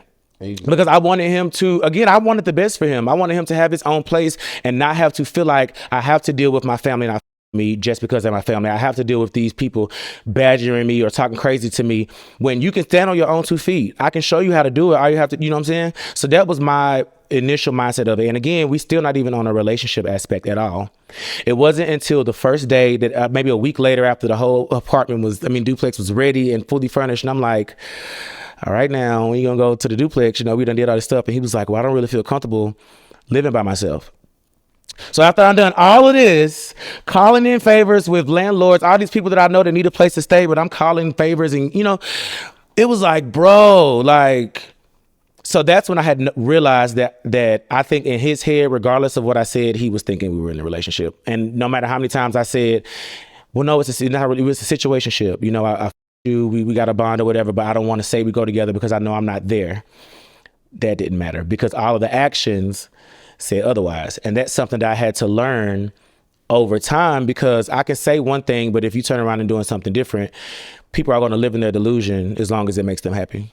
So I've known you for a while. I have a certain level of respect for you. Thank you. In a certain light. Mm-hmm. I saw a different light though when I saw this public hotel video come up on my feeds, and I'm seeing y'all cuss each other out. I'm seeing, I don't know if y'all are high, drunk, or both. I'm seeing you saying choice things, he's saying choice things. Mm-hmm. Then I see another video of there's some kind of altercation. The phone goes this way. Then people get called to the hotel to kick y'all out, and y'all don't. What in the world happened that night? Okay, so that's actually 2 different instances. I'll do the one with the little slap first. That was because at that point it had become evident that regardless of what happened, the public perception was that I was the aggressor. I was Ike Turner. I had to have been beating his ass because I'm the older one and he's this little, young person that I guess can't defend himself. I don't know. But I had noticed that he had started to compile a list of situations. Like I had noticed one day in his notes he had, okay, this day we got to arguing because of this, and this day I pushed him and he pushed me back, and this day, and I was thinking, who would need to do that? So once I brought it up to him, I almost feel like you are feeding into what the world is doing, because it's like you trying to paint me as this monster, and 9 times out of 10 these situations are stuff that you started. So that day we were talking, it became heated, and he was like, he kept poking me. And if you notice on the video, I said poke me again. So he initially started poking me. He poked me in the forehead. And I knew, of course, I could overpower him, but I think he was doing it because he wanted me to slap him on camera. So the first couple times when he poked me, I didn't do anything. But the third time I did smack him, and he was like, and I was like, poke me again. And then he was like, oh, I'm putting this on Twitter. And to me, that was like the final straw when it comes to just antagonizing my character, because at the end of the day, I understand situations where somebody's getting jumped on because I know people who've been there. That clearly was not the situation that he was in. Anytime that it got physical, he antagonized and pushed and pushed and pushed until it just wasn't able to be any other way. Now we can rewind to the situation in the hotel room. We had a hotel room. It was joined with about 5 friends. One of the friends had wanted to mess around with me, and I wanted to mess around with the other friend. We had a conversation earlier that day where we was going to have a threesome. Cool. So we go to the club.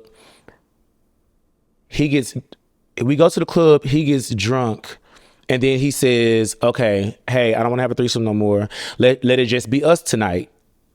So I'm like, okay, that's fine. So I put what you call on hold to the next day, cuddle with him. We do our little one-on-one thing, cool. So the next day, him and all his friends end up leaving, I think going to the mall or something, and the guy was still at the room. So me and the guy end up messing around. He finds out that me and the guy messed around when they left, and that was the basis of the argument. You friend, you fuck him. First of all, that's not your friend. He's friends with one of your friends. So you know how like you're my friend and I go somewhere and you have 3 friends and we're all cool? There are my friends. I don't know them. You don't even know that man's last name. The person that invited you is your friend. Yes, that's not who I smashed. So I can understand that argument if I was talking about him. But we're talking about a whole stranger to you. You met this person one time at the club. That's not your friend. But being his age and not having, like I said, I had to learn that myself. Everybody ain't your friend. And that's exhibit A, because if he was your friend, then he wouldn't be in a... Anyway, he was clearly drunk, but he was being too aggressive to me, throwing stuff around the room, pulling the cover, like I'm trying to lay down, be on the phone, like I don't want to argue, you drunk. I'm trying to calmly respond, and he's slanging the covers off of me, throwing stuff around the room. So at that point, I'm like, okay, I know this can go one or two ways because I know my temper, and it's a boiling point eventually. So I said, let me just get my stuff, and I'm going to leave. So as I'm trying to leave, he literally is both arms and both legs around my luggage, keeping me in the room. I'm trying to go out the door. He's pulling on my shirt. He's like standing in front of me. The entire video is honestly me trying to get away from him. It didn't get physical until he wouldn't let go of my shirt because I was trying to go on the elevator and he wouldn't let me get on the elevator. He literally followed me all the way downstairs to where they threatened to call the police. And that's why I want people to understand, in any situation where it has gone too far with me and him, I've always opted to diffuse the situation by trying to either leave or like talk as calm as I can, because I know where it can lead to. And 9 times out of 10, I can handle my liquor, so I don't be as drunk to where, I don't understand what's going on. But there does become a point where I'm not going to be held hostage either. And if it was a bad video, and I didn't like that it was, again, he went live to show the world that I messed with his friend. And in the midst of me being live is when they hear me trying to leave and hear the scuffle and all of that. But it's like, instead of anybody even trying to understand what the situation was, the premise was you friend and then you beat him up. And I'm like, that could not have been farther from the truth if you really think about it. But I know that what I say really didn't matter. And that had become too much. It had become way too repetitive. I hadn't seen any growth, and I had honestly saw him become a person that I didn't like as much anymore.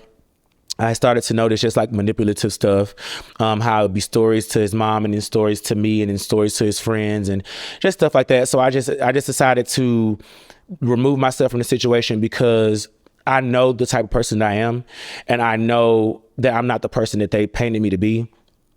And I care about the person that I've grown and built way more than a runoff situationship. Because again, it never was a relationship. If I'm being honest, we never had a conversation where, okay, we're together, this is what we're doing. I only did that with one same-sex person, and that's Trinity. And that's somebody who we talked for a while, and he was like, you know what? I'm done playing house and doing the fun stuff. I want to go to the next step. And I had to take a step back and understand that I was in love with him, and it was something that I wanted to do. I was scared because that was my first male-male relationship, but I knew that he had me and I had him. So it was easier for me to say, okay, you know what? We're going to take that leap. But with Prince, it was harder for me because I knew it was such a big age gap. I knew it was such a big maturity gap.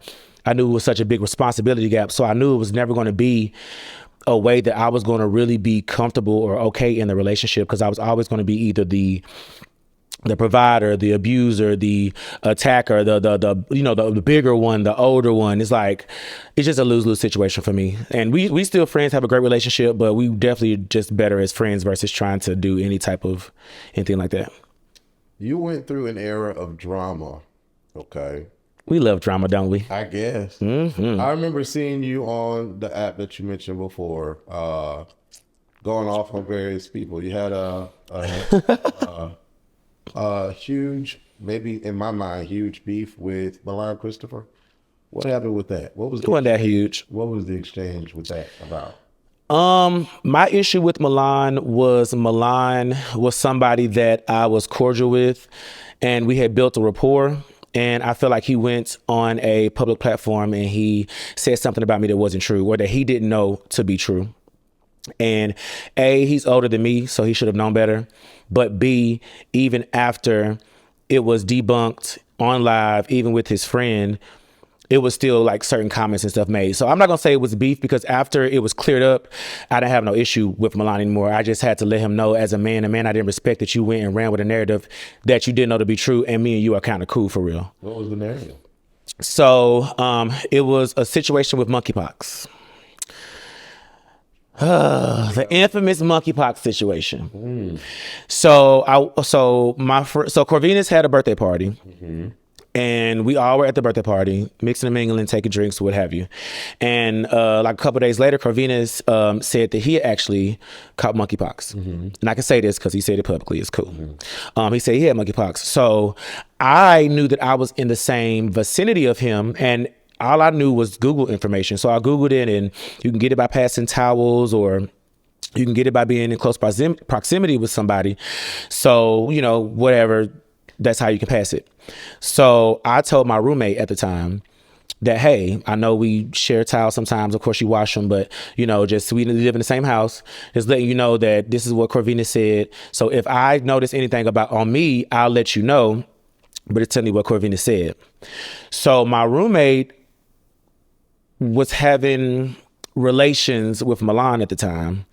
And I guess there was pillow talking or whatever about me, and it came up, and I don't think he told Milan I had monkeypox, because I never told him that.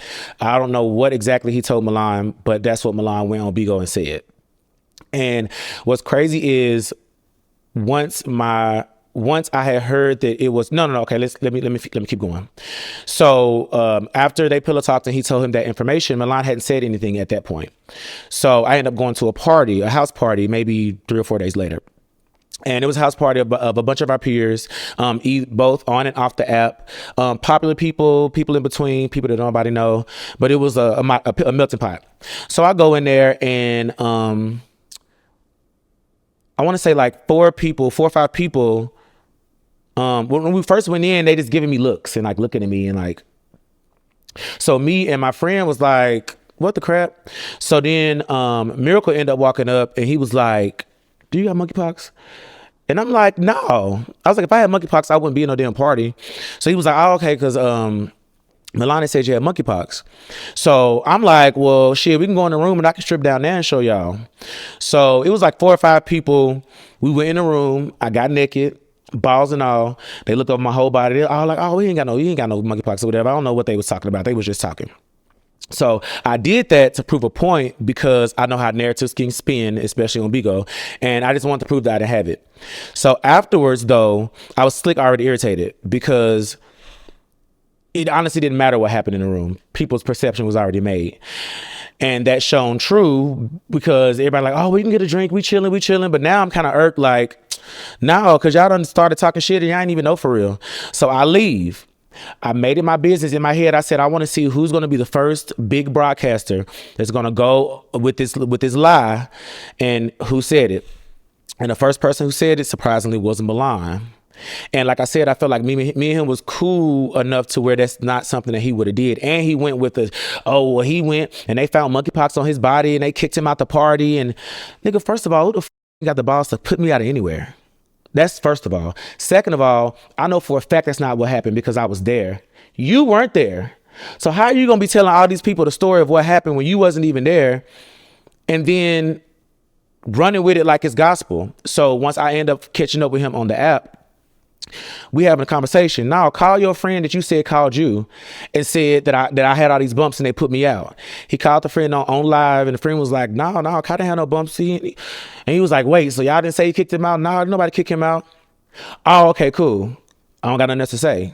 I don't have no beef with Milan, but I didn't have to give that no more life, because to me, the biggest audience of it was on that app. It was debunked on that app. I never had monkeypox, so I let it go. But that was the premise of that. It wasn't enough for me to have no real beef with him, like I wanted to fight him or nothing, but I couldn't respect it because he know his platform and how big his name is. So why say something that you know ain't true? And truth be told, it could have been a defamation situation, because me potentially having monkeypox could potentially stop people from wanting to work with me, could stop professional companies from saying, hey, we're going to put this on hold and we may do it again, we may not, because of something that you said online. So that's why I took it as serious as I did, but it wasn't serious enough for it to be no beef or nothing, for real. I just had to check him real quick. Why is Bigo the breeding ground for our people to just attack each other? You know what? I don't know, honestly. I really don't know why that part of Bigo is such a popular part. I know people like drama, but damn, like, it's bad. And it's crazy because I got into Bigo during COVID, because people were asking me to come on the app because they felt like, I had a lot to say and people liked me or what have you. But I was very cautious because I had never went live on a social media platform before. And for all intents and purposes, people really didn't know how I sounded. Besides the certain little things I said on my videos, people didn't know my voice. And that was something I've always been in my head about. It's like always been one of my big insecurities is how I sound, the way I talk. That's what I was teased about growing up. And I know I sound more feminine when I talk versus how I present. So it took a lot for me to even get on the Bigo app. And then as soon as I get on there, and it's funny because when I was doing just strictly content, I've never been more loved and praised and daddy and I will marry you and I'm gonna take you out of content. As soon as I got on Bigo, I was all kind of gay sounding punks and old mans and washed up. And I'm like, wait. Now, the stubbornness in me knew I had a little bite back too. So I was arguing back with people because I did see people that had names like Milan and stuff that was on there as well. And I'm like, well, maybe there is a way to navigate it because you can make up to $24,000 on there if you do it right. But at the same time, a lot of that comes with it, and not even just arguing, but they releasing documentation, they releasing your information, they sending people to your house and stuff. So it's like it can get real crazy. Fights and all kind of stuff come from that app. But me being me and me knowing what I bring and how I carry myself, I know that I can carry my own when it comes to this shit. So I can respond to people. I'm witty, I'm smart, I know how to talk fast, I can read like everybody else. So if we can do that. But it wasn't until I had noticed, because I had this thing where I would search my name once a week. So every Thursday I would search KHILAVENE on YouTube, on Pornhub, on like 10 of the most popular sites. And I would actively get my videos that people had pirated, I would get them taken down. So I did that every week. And it wasn't until Bigo that I had started Googling my name, and all of the videos of me arguing and sounding like just a messy gay that's problematic and always in drama. Like the first 10 videos was Bigo. And then it got to the content. And that's what really made me say, like, no, I need to take a step back, because that's not my brand. And I don't want that to be, even on YouTube, because a lot of that stuff is screen recorded and put on YouTube. Other ways, or people are doing interviews or documentaries or think pieces about me, and they're praising me because of the work that I do. Now, the first 10 videos when you search KHILAVENE is messy arguing videos on Bigo or me fighting or something. So it's like I took a step back because I needed to recenter and get back to KHILAVENE. And Prince was a big part of the Bigo negativity. I need to take a step back. So after Prince, when I took a step back from Prince, I also took a step back from Bigo. I didn't necessarily take a step back from going live, because I now go live on TikTok and I geared my content into a different direction. But at the same time, that was definitely a lesson learned. I don't know why they're so damn mean on there. I have no idea. Name the top 3 people that you like in the industry and the top 3 people that you do not like in the industry.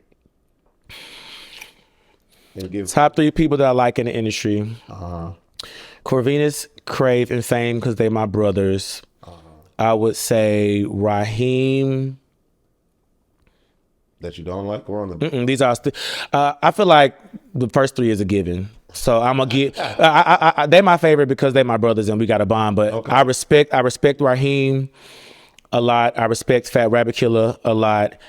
Third, who I would say who I really like the most in the industry, and I'm basing it on like impact, their business savvy, and their longevity. I'll say Jay Knight Okay. or Mass Bandit. Okay. People who I don't like in the industry. Who don't I like? See, this is the thing with me. I not like somebody and then I won't give a fuck after a while.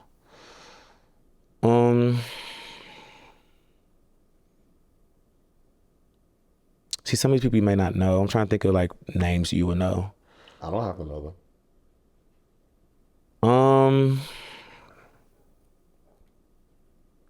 I didn't like Ray Potts for a while. Me and him definitely have a love-hate relationship. Okay.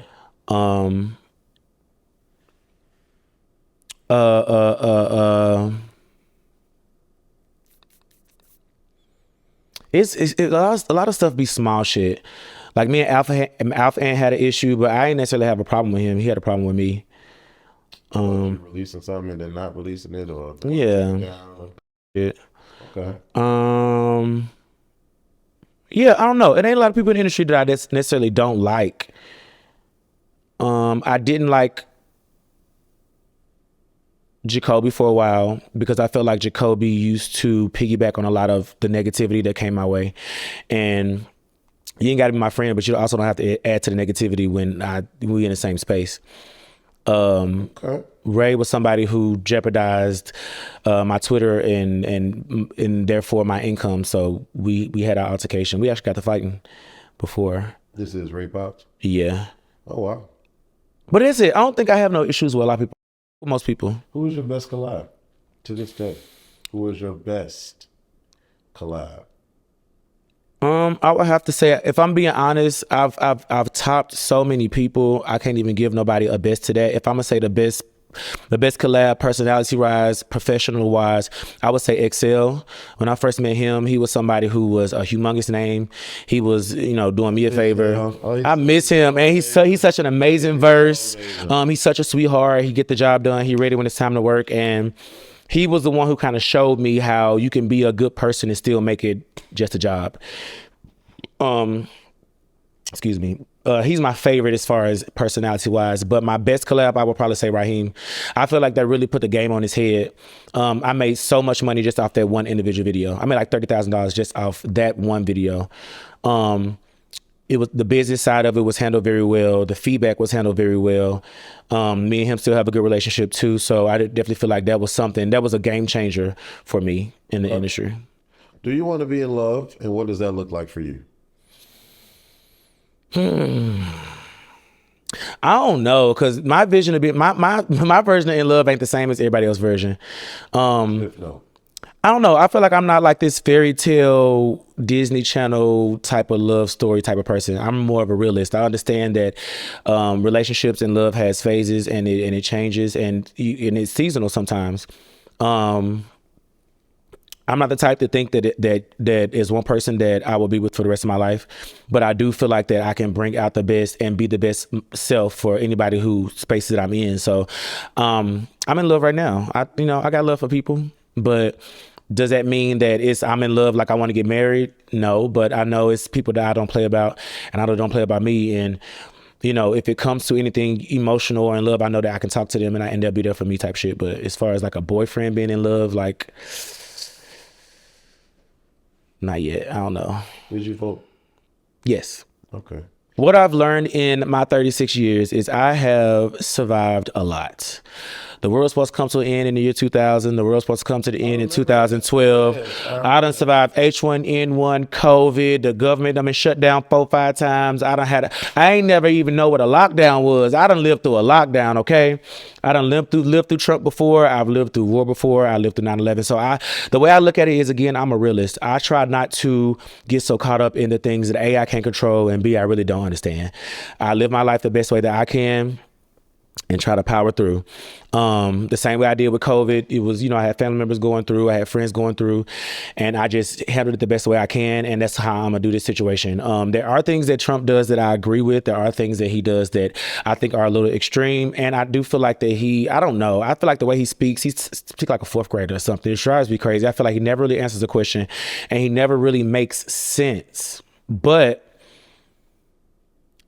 he was voted into office, and we just got to deal with it for at least 4 years. So, what do you label yourself as in the LGBTQIA elemental P? Bisexual. Okay. Did you really get evicted? Yes, I got some 4 days. What?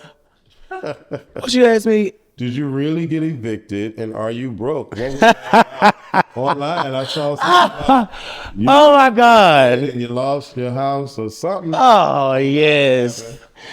Again, okay, so that was a social experiment because at the time I had just invested in another event space.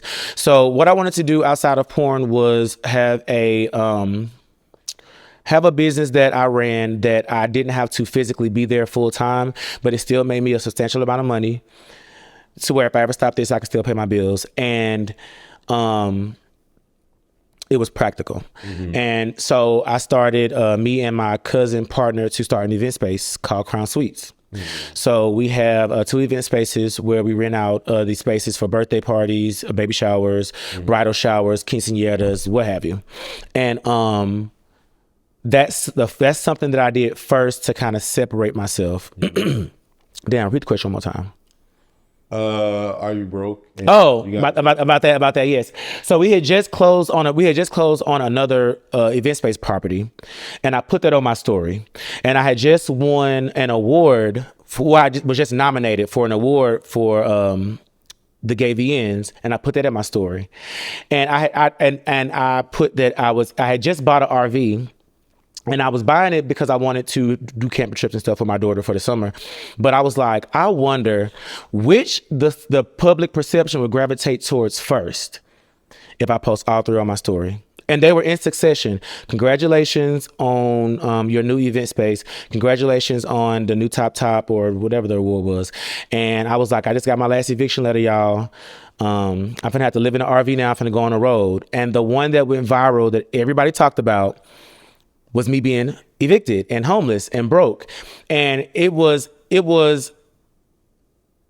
I kind of knew that it would be that way, but I didn't know it was going to be in that capacity. And the reason I say I kind of knew is because I kind of fall into that trap as well. I make a post and I have 100 good comments, but it'll be that one bad comment that gets my attention. So I kind of fall into that trap into focusing on negativity as well. But I just wanted to do a social experiment, and I posted out there on my story, not even my page, on my story.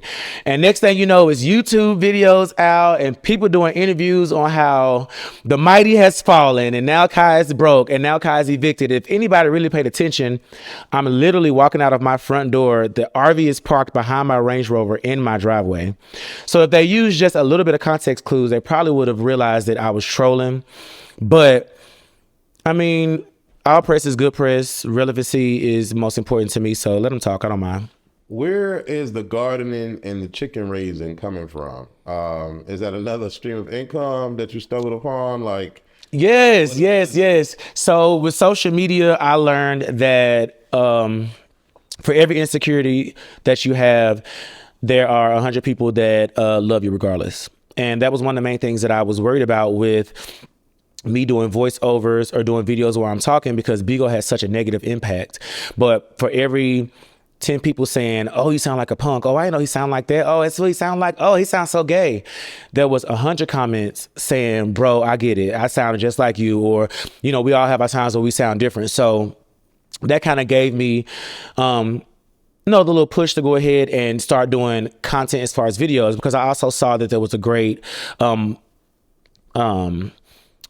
profit potential in videos and stuff on social media. Well, I mean, I already do videos on social media, but you know what I mean. Mm-hmm. So I just wanted to do something I was passionate about. So I had started my garden last year, and I didn't know I had a green thumb, just something I wanted to do because I was slowing down being so busy and booked that you didn't want to do something else. And it was something I fell in love with. It became therapeutic. And I noticed that there's so much you can do with it, from planting seeds to watching it grow to harvesting to cooking stuff with it to teaching people stuff. And once I did my first couple of videos, people loved it. And I love it. People love it. So why not see if I can make money or, become something on social media with this while I still have a name, So the chickens was a continuation of the farm, but me doing videos and stuff for social media more with that realm, yes, it was more for my comfortability and my peace of mind, but yes, it's definitely for income. My Meta and Instagram and TikTok is paying people for content and views, and I still get views and likes. So let's see if we can run up. And if it's something I love doing in the process, why not? How long do you see yourself working in the content creation world? Realistically, I told myself 50. And the reason I said that is because some of the most successful, some of the most stable, and most professional adult content creators are older. The Raheem Shabazes, the Max Connors, the Mass Bandits, the KHILAVENEs, the Zaddy Corvinas, we are all 35 plus. And I find the younger generation or the younger people, yeah, they do their thing too, but they are a lot more hustle based. They don't really take it as serious as I guess they could, or that maybe they even want to. And they're in it for a little bit and then they're out. So I feel like when you take something seriously like this, and like I said, I always looked at this as my career. I looked at it as like a retirement age. And shoot, as long as y'all willing to see me in all this greatness and I still look good doing it, let's have fun. What's next for you, sir? So my daughter will be 18 in 5 years. So that is the next chapter that I'm trying to really focus my mind set on. Having a teenager, the rebellious teenage years, re-navigating what I do in my home life, because she's going to perceive more. She's going to notice more things. She's going to hear more things. So I want to make sure that I move in a different way now that she's older. Which is why I'm so heavy on the other content and stuff, because I don't want it to only be the only thing she sees. So I'm sure she's gonna hear about it, but I want her to also know and understand, yeah, if my dad did that, I never needed for nothing. I had a house since I was born. He has his own businesses outside of doing that, and he's popular as crap doing farming. So I mean, I just want to live my life the best way that I can, run my businesses the best way that I can, network. I don't see myself producing any more adult content, but I definitely will still be a model. I still do the Playboy Cabin conjunction stuff with Corvinas, and still would love to be booked many places, but I won't be producing anymore. And yeah, just focusing on more different aspects of just social media in general and ways to monetize and get the most out of the run that I'm going to have with this one life that I got. All right. So we are going to turn ourselves to the TV screen because this man has to go very, very soon. Okay. So we weren't able, this is last minute, not last minute, but last minute, and we weren't able to post long enough to get more questions. Right. Last minute at me. Yes. Because, I'm always like the last option on his list. Oh my God. I hate that you say that. You heard in the very beginning of this interview, he's like, it's because of US, it's because of US, it's because of you. None of that applies to anything that we got going on now, because every time he comes to Atlanta, it's, Wes does live here. That is not fair. Yeah. In my defense, again, I said, and I had my daughter 5 days a week and I was here on the weekends. I was being booked places, having sex parties, doing videos, and having fun with my friends on top of seeing my friends in 2 days. It's hard to do everything, So I apologize if you feel like that, friend. You got there's a place of my heart. It's Mr. Talented says, will you ever retire from the industry? If so, at what age? We just answered that.